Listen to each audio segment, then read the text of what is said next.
Quels sont les critères à prendre en compte lors de l'achat d'un bien immobilier? Dans cette vidéo, je vais partager avec vous 10 critères que vous devez absolument prendre en compte lorsque vous achèterez votre bien immobilier. Et les critères 9 et 10 sont juste the place to be. Parce que si vous loupez en fait ces deux derniers critères-là, je pense que vous ferez un mauvais achat. Donc restez jusqu'à la fin de cette vidéo pour ne rien louper. On se dit à tout de suite.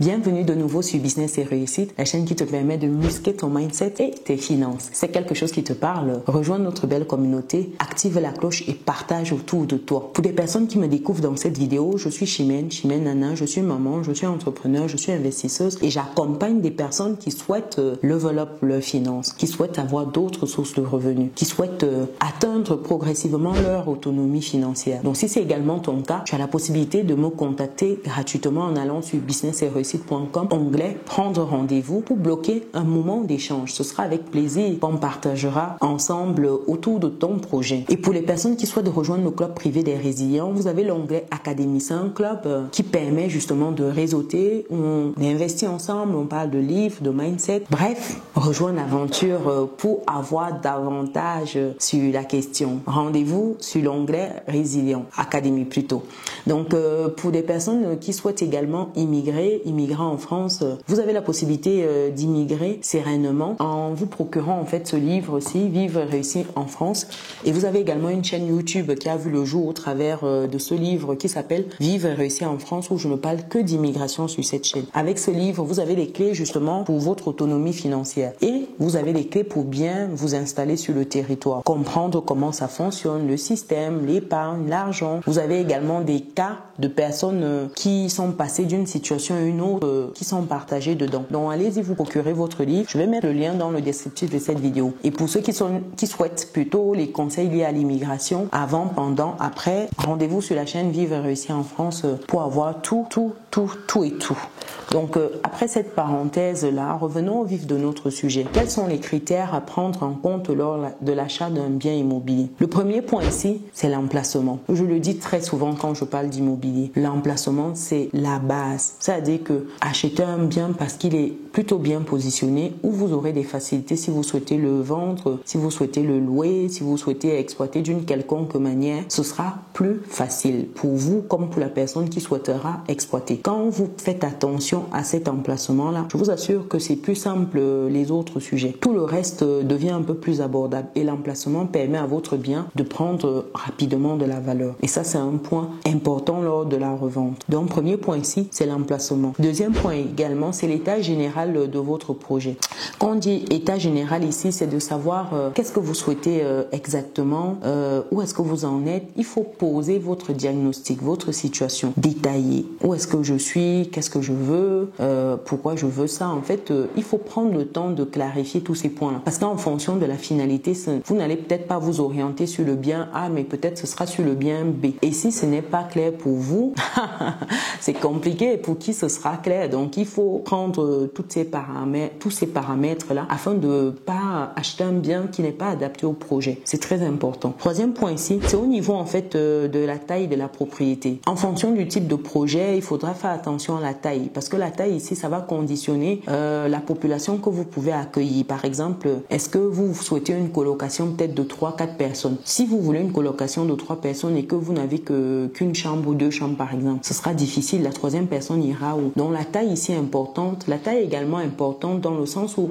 si vous avez des travaux, les travaux c'est au mètre carré en fait que c'est chiffré suivant en fait le niveau de dégradation de la maison. Donc la taille importe également sur le coût des travaux. Plus la maison est grande, plus les travaux, le coût des travaux sera conséquent. Et moins la maison est grande, vous avez compris quoi. Donc ici la taille de votre bien est également importante. Faites attention. Quatrième point ici, c'est au niveau du budget, en termes de taxes, de dépenses, etc. Il faut faire attention à votre budget. Le budget ici, ça commence déjà au niveau de la capacité d'emprunt. Une fois que vous avez passé cette étape-là, tout ce qui est lié tout ce qui a trait aux dépenses pour la maison. Il faut faire attention à cela. Est-ce que vous avez pris tout ça en compte? Est-ce que vous savez que tous les ans, vous avez une taxe foncière à régler? De quel montant? Est-ce que vous avez intégré ça? Est-ce que vous avez intégré que vous aurez par exemple des charges de copropriété mensuellement, trimestriellement, annuellement, suivant voilà ce que vous aurez choisi? Est-ce que vous avez intégré qu'il peut avoir des travaux et donc un coût supplémentaire? Est-ce que tout ça rentre dans votre budgétisation? C'est très important. Sinon, ce sera compliqué. 5e point ici, c'est tout ce qui est école et sécurité dans votre bien. Autant l'emplacement, je disais, c'est primordial, autant cet emplacement doit être de qualité. Il doit avoir une certaine sécurité. Donc, la sécurité ici, c'est de savoir que c'est pas un quartier qui est craignos. Ça peut être au beau milieu, mais dans un quartier qui est peut-être pas recommandable à une certaine heure, un quartier qui est un peu limite, où il y a les gens qui tiennent les murs, etc.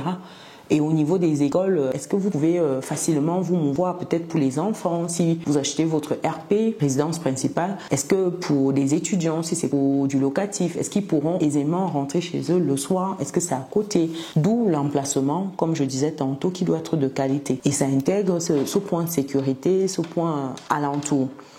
6e point ici, c'est au niveau du potentiel de revente. Quand vous avez fait attention à l'emplacement, fait attention à qui est des écoles, de la sécurité, le potentiel de revente ici commence à être intéressant. Or, le potentiel de revente, ça détermine également la plus-value que vous avez sur votre bien. Et comme on dit, la plus-value se fait à l'achat. Donc, ça veut dire que vous devez déjà négocier serré au début. C'est ce que je dis toujours aux personnes que j'accompagne. Si vous également, vous souhaitez avoir une certaine plus-value, vous devez bien négocier votre bien au début, afin que lors de la revente, que vous ayez quelque chose qui reste dans votre poche. La plus-value se fait à l'achat. Vous devez acheter bien votre bien, bien en deçà du prix marché, pour que lorsque vous ferez vos travaux, le bien plus les travaux, ça puisse être intéressant, et que vous ne vous retrouviez pas à une fourchette haute qui vous empêche en fait de revendre un certain prix. À la fin, vous vous retrouviez à faire du kiff-kiff, voire d'y laisser les plumes. En fait, c'est pas l'objectif. Donc faites très attention ici à tout ce qui est potentiel de revente, afin d'acheter bien en deçà du coût du prix au mètre carré marché. 7e point ici, c'est tout ce qui est proximité avec les voies de transport. Faites attention, que ce soit pour vous ou pour des personnes qui habiteront peut-être pour du locatif, des voyageurs pour de la courte durée. Ils ont besoin d'avoir les transports à côté. Imaginez-vous, votre logement est à 45 minutes en voiture, par exemple, de la première bouche de métro. Ça, je parle du cas des centres-villes, des villes moyennes, etc. C'est difficile. On ne parle pas des petites agglomérations où, voilà, c'est souvent des lignes de bus, vous avez pas le tram, etc., ou le métro, etc. Non, ici, même s'il y a des voies de bus, il faudrait pas que ce soit trop éloigné. On marche, par exemple, 40 minutes pour voir la première ligne de bus ou de tram, etc. Non, ça veut dire que les voies ne sont pas à côté. Donc ici, il faut faire attention, en fait, à avoir les transports à côté, et ça va faciliter l'accès à votre logement. La location. Même les voyageurs, si vous êtes en mode courte durée, Airbnb, Booking, même les voyageurs ont besoin de savoir que, voilà, quand ils arrivent, ce sera pas trop loin de tout non plus. Et ils pourront accéder pour certains même à pied. Ils aiment bien ça. Donc ça, je pense qu'il faut prendre cela en compte. 8e point ici, c'est tout ce qui est environnement, espace vert. Est-ce que c'est dans une zone bruyante?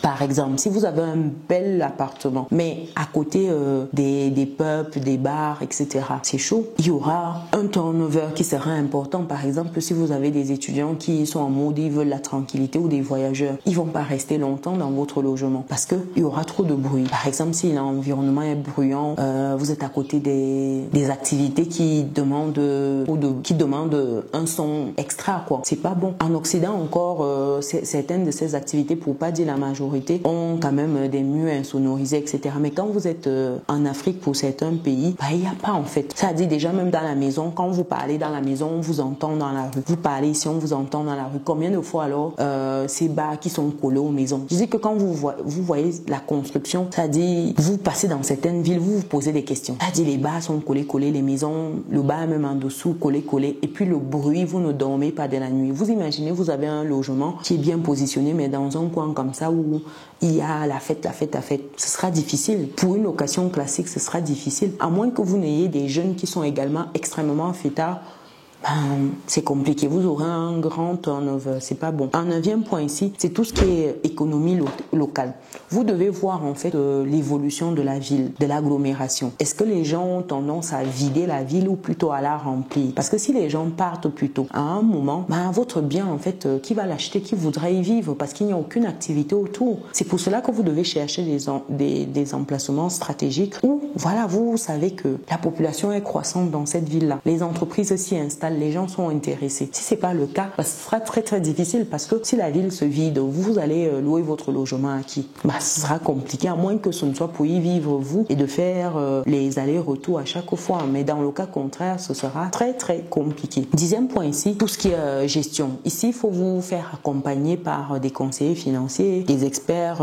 Ne pas en fait tout redonner à nos amis des impôts par exemple. Avoir une bonne stratégie de défiscalisation parce que c'est la base. Quand vous investissez dans l'immobilier, ça doit vous permettre de bien défiscaliser. C'est la base de l'immobilier, la défiscalisation. Pouvoir user ça de 1001 manières. Et ça, c'est avec des experts, des conseillers qui vous accompagnent. J'en parle dans le livre. Ici, vous verrez tout cela. Vous aurez ces tips-là pour optimiser avec l'immobilier.